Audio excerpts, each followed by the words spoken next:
Bonjour à tous, aujourd'hui nous allons voir la notion de multiple et de diviseur pour la classe de 6e, mais qui va être revue en rappel pour la classe de 3e. Alors on va faire une division euclidienne, on va poser la division euclidienne de 70 par 5. Donc on peut l'écrire comme ça, donc on va choisir le 7, dans 7 combien de fois 5 il rentre? Donc une fois 5, 5, en faisant la soustraction il nous reste 2, on descend notre 0, et dans 20 combien de fois 5? Ben, exactement 4 fois 5, 20. En faisant la soustraction, il nous reste 0. Donc c'est un cas particulier qui va nous intéresser.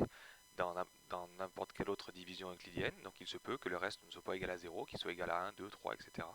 Donc ici c'est ce cas qui va m'intéresser. On peut donc écrire que 70 est égal à 14 fois 5 plus 0. Donc le plus 0, ça sert à rien de l'écrire. Donc 70 est égal à 14 fois 5. On peut donc dire, dans ce cas, vu que le reste est nul, on peut dire que 70, c'est un multiple de 5.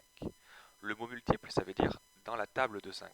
Et oui, il est bien dans la table de 5, puisqu'on peut l'écrire 14 fois 5. Donc, voilà, on peut également dire que 5, c'est un diviseur de 70. Donc c'est pas le seul, c'est bien pour ça qu'on dit un diviseur. Il y a plein d'autres diviseurs, on va voir la recherche tout à l'heure. Et on peut dire également, donc avec un autre mot, donc qui ressemble avec diviseur, on peut dire que 70 est divisible par 5.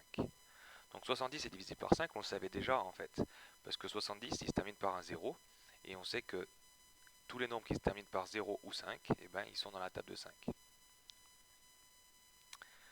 Alors on va continuer les exemples, on va essayer de rechercher les premiers multiples d'un nombre, donc on va essayer de chercher les premiers multiples de 6.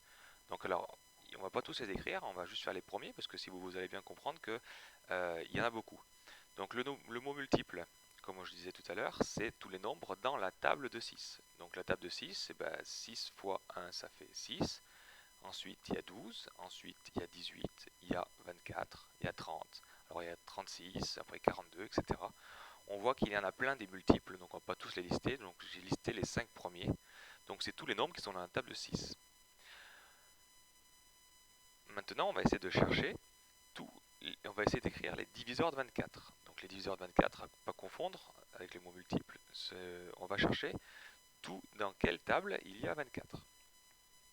Alors pour essayer de ne pas en oublier, on va essayer de chercher toutes les multiplications qui font 24. On va commencer par écrire que 24 c'est égal à 1 fois 24. Ça c'est toujours vrai. Donc il est bien dans la table de 1. On va voir s'il est dans la table de 2. 24, oui c'est 2 fois 12. On va voir s'il est dans la table de 3. Donc 24, 3 fois 8. Oui, donc 24, il est aussi dans la table de 4, 4 fois 6.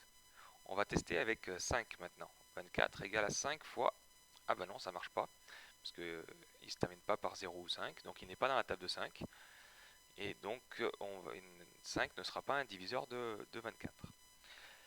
On va tester avec 6, mais 6, il a déjà été testé, il est en couple, entre guillemets, avec 4. Donc on sait au moins qu'on a terminé, ici. Donc on peut donc lister maintenant les diviseurs, donc les diviseurs de 24. Il suffit de les lire, donc on a 1, 2, 3, 4, et ensuite on remonte, 6, 8, 12, 24. Et là, on a trouvé tous les diviseurs de 24. Il y en a 6 au total, 8 au total, pardon. Ensuite, on va faire un deuxième exemple. On va tester avec les diviseurs, on va chercher les diviseurs de 49. Alors 49, c'est toujours 1 fois 49. Donc ce qui veut dire que n'importe quel nombre, il a au moins 2 diviseurs. Alors on verra peut-être que 1 il n'aura qu'un seul diviseur, parce que 1 fois 1, il sera en double. Mais autrement dit, tous les autres nombres, ils ont au moins 2 diviseurs. 1 et lui-même. Mais ils en auront certainement d'autres. 49, est-ce que je peux l'écrire 2 fois quelque chose? Non, parce que c'est un nombre impair. Donc non, 2 n'est pas un diviseur. 49, est-ce que c'est 3 fois quelque chose? Alors, on rappelle le critère de divisibilité par 3. Pour savoir si un nombre est divisible par 3, il suffit d'additionner les chiffres du nombre. Donc 9 plus 4, ça fait 13. Et 13 n'est pas dans la table de 3, donc ça ne marche pas. Ensuite, 4, bah non, ça ne marchera pas non plus parce qu'il n'était déjà pas divisible par 2. Donc 4 fois quelque chose, non, c'est pas possible. 5 fois non plus. 5 fois parce qu'il ne se termine ni par 0 ni par 5. On va tester avec 6. 6 dans la table de 6. 6 fois 7, 42. 6 fois 8, 48. Ah bah non. ça marche pas. Et on va tester, ah oui, 7 fois 7, ça marche. Et on est sûr d'ici d'avoir tout trouvé, parce que sinon on aurait trouvé avant.